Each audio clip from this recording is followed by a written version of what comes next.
کسی عورت کا نام نہیں ملتا. حضرت اما حوا سے لے کر حضرت عائشہ تک، حضرت خدیجہ تک، اما فاطمہ تک رضی اللہ عنہن، ان میں سے کسی کا نام قرآن کریم کے لفظوں میں موجود نہیں ہے. اس کے آگے اللہ تعالیٰ نے امام الموحدین پیغمبر حضرت ابراہیم علیہ نبینا علیہ الصلوۃ والسلام کی دعوت التبلیغ کو ذکر فرمایا. وذکر فی الکتاب ابراہیم انہ کان صدیقا نبیا. اس آیت میں مختلف انبیاء کرام کے ساتھ ساتھ حضرت ابراہیم علیہ الصلوۃ والسلام کو بھی ذکر فرمایا. بڑے عمدہ طریقے سے، بڑے ہمدردانہ طریقے سے انہوں نے اپنے والد کو توحید کی دعوت دی. والد نے بجائے دعوت قبول کرنے کے انہیں دھمکی دینا شروع کر دی کہ ابراہیم اگر تم دعوت دین سے باز نہ آئے تو میں تمہارے اوپر پتھر پھنساؤں گا. حضرت ابراہیم علیہ الصلوۃ والسلام نے اللہ کے دربار میں عرض کیا اور والد کو سنایا کہ اگر اللہ مجھے منع نہ کرے تو میں آپ کے لیے استغفار کرتا رہوں گا، لیکن جب مجھے معلوم ہو جائے کہ آپ واقعی دوستی ہیں اور اللہ منع فرما دے تو میں استغفار چھوڑ دوں گا. پھر وہ برابر اپنے والد کے لیے استغفار کرتے رہے. جب اللہ نے منع فرمایا کہ وہ مشرک ہیں، مشرک ہونے کی وجہ سے آپ ان کے لیے دعائے مغفرت نہیں کر سکتے، تو حضرت ابراہیم علیہ الصلوۃ والسلام نے ان کے لیے دعائے مغفرت چھوڑ دی. اس کے آگے حضرت ادریس علیہ الصلوۃ والسلام کو رب کریم نے ذکر فرمایا. ان کے بارے میں فرمایا ان کی بعض خصوصیات محدثین مفسرین فرماتے ہیں ایسی ہیں جو اللہ تعالیٰ نے سب سے پہلے شخصوں میں سے انہیں عطا فرمائی. نمبر 1، قلم سے لکھنا سب سے پہلے انہوں نے شروع کیا اور اپنے کپڑے کو سی کر انہوں نے پہنا. اس سے پہلے کپڑا جسم کے اوپر اوڑھا جاتا تھا. ان سے پہلے لوگ جانوروں کے چمڑے کو خشک کر کے بھی اوڑھتے تھے. وہی پہلے پیغمبر ہیں حضرت ادریس جنہوں نے اسلحہ بنایا، کفار سے جہاد فی سبیل اللہ فرمایا، اور یہ کاؤنٹنگ کے، حساب اور کتاب کے ماہر تھے، اور یہ خود ایسی ترتیب پر حساب کتاب بتاتے جیسے آج کا ہمارا کیلکولیٹر. اس طرح جیسے آپ سمجھ لیں کیلکولیٹر بھی نہ کر سکے جو وقت کے نبی کو اللہ پاک نے وہ تجربہ عطا فرمایا تھا. اس کے بعد اگلی آیت میں فخلف من بعدہم خلف کے اندر اللہ تعالیٰ نے بعد کے لوگوں کی بات فرمائی کہ انبیاء کرام تو بڑے تھے، ان کی اولاد در اولاد میں آتے ہوئے کچھ ایسے لوگ پیدا ہو گئے جو جانشین ٹھیک نہیں تھے. انہوں نے نمازیں برباد کی، شہوات کو، خواہشات کو پورا کیا، اور یہ ساری ترتیبیں چلتی چلتی اللہ تعالیٰ نے ان کی خواہشات پہ ان کو رکھ دیا. اس سے پتہ چلا رشتہ اولاد کا انبیاء میں اولاد در اولاد بہت بڑا ہے، لیکن اگر بندہ نیکی ٹھیک نہ کرے، اگر بندے کا عقیدہ ٹھیک نہ ہو اور رب کریم کی نافرمانی کرے تو وہاں بھی اللہ کے عذاب کا خطرہ رہتا ہے. اس سے اگلی آیت میں وَإِن مِّنكُمْ إِلَّا وَارِدُهَا كَانَ عَلَى رَبِّكَ حَتْمًا مَّقْضِيًّا. اس آیت کے اندر رب کریم نے جو وعدہ فرمایا وہ فرمایا تم میں سے ہر آدمی کو جہنم کے اوپر سے گزرنا ہے. اب جہنم کے اوپر سے کیسے گزرنا ہے؟ پتہ چلا جہنم نیچے ہے، میدان محشر کی پل صراط ہے، اس کے اوپر سے گزرنا ہے. تو یہ تمام بندے اوپر سے گزریں گے، چاہے وہ انبیاء ہوں، اولیاء ہوں، اتقیاء ہوں، اصفیاء ہوں، فقہاء ہوں، علماء ہوں، جو بھی ہوں اوپر سے گزریں گے. لیکن اللہ کے نیک اور برگزیدہ انبیاء، اہل بیت، صحابہ اور اس جیسے نیک لوگ جب اوپر سے گزریں گے انہیں کسی قسم کی کوئی جہنم کی تکلیف محسوس نہیں ہوگی. جسٹ اوپر سے ایک وزٹ ہوگا، جیسے اللہ نہ کرے کسی جگہ سیلاب آ جائے، کوئی آدمی اوپر ایروپلین میں بیٹھ کر جب گزرتا ہے، جہاز میں گزرتا ہے تو وہاں پر جسٹ وہ وزٹ کرتا ہے. یہ بھی ایسے وہاں سے گزریں گے اور اہل ایمان گزریں گے تو ان لوگوں کو دکھایا جائے گا کہ یہ جہنم ہے، تاکہ انہیں جنت کی قدر و قیمت معلوم ہو کہ واقعی ہم اللہ جل شانہ کے شکر گزار بندے ہیں. اللہ نے ہمارے اوپر کرم کیا، فضل کیا، احسان کیا، امتنان کیا کہ رب کریم نے ہمیں وہاں سے محفوظ رکھا ہے. لیکن جو گناہگار لوگ ہوں گے وہ اوپر سے گزرتے ہوئے نیچے گر پڑیں گے. اللہ تعالی ہم سب کو محفوظ فرمائے. اس کی اگلی آیت میں ان الذین آمنوا وعملوا الصالحات سیجعل لهم الرحمن ودا. اللہ اکبر. اس میں اہل ایمان کی محبوبیت کی بات ارشاد فرمائی. فرمایا جو ایمان لائے، ٹھیک عقیدہ، ٹھیک عمل، سنت کے موافق یہ بندہ کرے تو اللہ اس کے لیے محبت کی ہوائیں چلا دیتے ہیں. کیا مطلب؟ رب کریم جس سے پیار کرتے ہیں، روایات میں آتا ہے پھر جبرائیل اس سے پیار کرتے ہیں، جبرائیل امین اعلان فرماتے ہیں، آسمان والے پھر تمام فرشتے اس سے محبت رکھنا شروع کر دیتے ہیں، پھر اس کی محبت زمین تک آتی ہے، چلتے چلتے زمین کے لوگ بھی ان سے پیار کرتے ہیں. اللہ تعالیٰ آپ کو رم صراط مستقیم عطا فرمائے. اس پر رب کریم نے پھر سورت مریم کو ختم فرمایا. اس کی اگلی سورت سورت طٰہٰ ہے. یہ سورت نمبر 20 ہے. طٰہٰ یہ حروف مقطعات ہے، لیکن بعض حضرات کہتے ہیں نبی پاک صلی اللہ علیہ وسلم کا نام نامی اس میں گرامی میں حضور کا لقب بھی دیا ہے کہ حضور پاک کا نام بھی ایک طٰہٰ ہے. بہرحال رب کریم جانے اللہ تعالی نے اس کو حروف مقطعات میں رکھا تو حروف مقطعات کے معنی اللہ کے رسول بہتر جانتے ہیں. اس کے آگے رب کریم نے ما انزلنا علیک القرآن لتشقی کی آیت اتاری. نبی پاک علیہ السلام کو فرمایا کہ ہم نے آپ پر قرآن اس لیے نازل نہیں فرمایا کہ آپ تکلیف میں پڑ جائیں. نبی پاک علیہ السلام پوری رات تہجد پڑھتے تھے. اس آیت کے اترنے کے بعد حضور پاک صلی اللہ علیہ وسلم کو رب کریم نے جب اجازت دی تو آپ علیہ الصلوۃ والسلام آرام فرماتے، آرام فرمانے کے بعد اٹھ کے آخری حصے میں تہجد کی نماز ادا فرماتے، ورنہ لمبی لمبی رکعتیں پڑھ کے نبی پاک صلی اللہ علیہ وسلم کے پاؤں مبارک میں ورم آ جاتا۔ یہ آیت وہی چیز بیان کر رہی ہے۔ اس سے آگے الرحمن علی العرش استوى، یہ عرش معلی میں استوا کی بات فرمائی ہے۔ استوا کی تفصیلات تو مفسرین علماء سے سمجھی جا سکتی ہیں، میں صرف ایک جھلکی دیتا ہوں۔ یہاں استوا سمیت قرآن کریم کی 6 مقامات ہیں، وہاں استوا کا معنی قبضے کے طور پہ ہے۔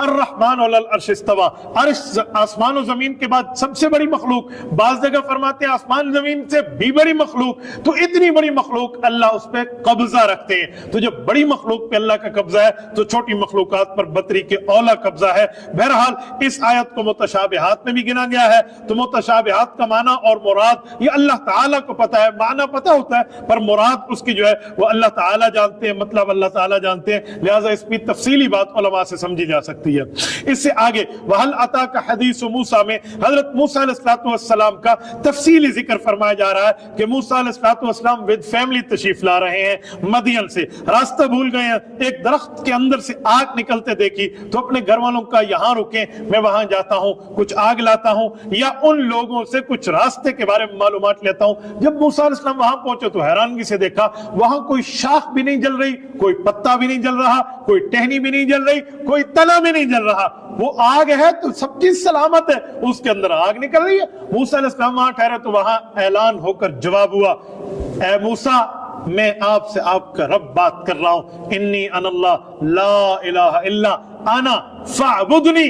اے موسیٰ علیہ السلام میرے علاوہ کوئی خدا نہیں ہے، میری عبادت کریں۔ وَأَقِمِ الصَّلَاةَ لِذِكْرِي، مجھے یاد کرنے کے لیے نماز کا قائم کریں۔ یہ وقت ہے جب موسیٰ علیہ السلام کو اعطائے نبوت ملی ہے۔ اللہ اکبر۔ حضرت موسیٰ علیہ السلام وہاں پہنچے ہیں، رب کریم نے ان کو نبوت عطا فرما دی ہے، اور یہاں سے ان کی قبولیت دعا اور پوری ترتیب کے ساتھ معاملہ شروع ہوتا ہے۔ حضرت موسیٰ علیہ السلام نے پھر اللہ جل شانہ سے وہاں پر دعا مانگی۔ اس دعا کو قرآن کریم نے ذکر فرمایا ہے۔ یہاں 4 چیزیں اللہ تعالیٰ سے مانگی۔ رب اشرح لی صدری، اے اللہ میرے اوپر میرا کام کھول دے، تاکہ میرے اوپر میرا کام کھلے، میں آگے لوگوں کو بتا پاؤں کہ میرا کام کیا ہے۔ ویسر لی امری، اے اللہ مجھے اس کام کی اسباب عطا فرما دے، اسباب عطا فرمائے تاکہ میں آگے تک دین پہنچا سکوں۔ اور آگے فرمایا واحلل عقدۃ من لسانی، اے اللہ میری زبان کو فصیح فرما دے، واضح فرما دے۔ زبان میں ایک چھوٹے سے واقعے کی وجہ سے جو لکنت آئی تھی، اے اللہ اس کو ختم فرما لے، یفقہوا قولی، تاکہ عوام تک میں اپنی بات سمجھا پاؤں۔ پھر اس کے بعد اپنے بھائی حضرت ہارون کے لیے معاون ہونے کی دعا مانگی، اللہ تعالی نے ان کو بھی ان کے بھائی کو نبوت عطا فرما کر ان کا ساتھی بنایا۔ پھر اس کے بعد حضرت موسیٰ علیہ السلام کے بچپن کے واقعے کو رب کریم نے یہاں بیان فرمایا کہ صندوق میں رکھ کر انہیں جو ہے نا دریا میں رکھا گیا تھا، دریا میں ڈال دیا گیا تھا۔ ان کی بہن ایک آنکھ کے ساتھ ایک آنکھ کھولے یوں ساتھ ساتھ چلتی تھی، کن اکھیوں سے دیکھتی ہوئی آئی تو وہاں پر فرعون کے محل میں پہنچا، اور یوں رب کریم نے فرعون کے گھر میں اس کے سب سے بڑے دشمن اور اپنے سب سے بڑے محبوب اس زمانے کے جو تھے، اللہ تعالیٰ نے ان کی وہاں پرورش فرمائی۔ اس کو اللہ تعالیٰ نے یہاں ذکر فرمایا۔ اب اگلی آیات کے اندر پھر اللہ نے حضرت موسیٰ اور حضرت ہارون کو حکم فرمایا کہ آپ جائیے اور فرعون کے پاس جا کر دعوت دین دیجیے۔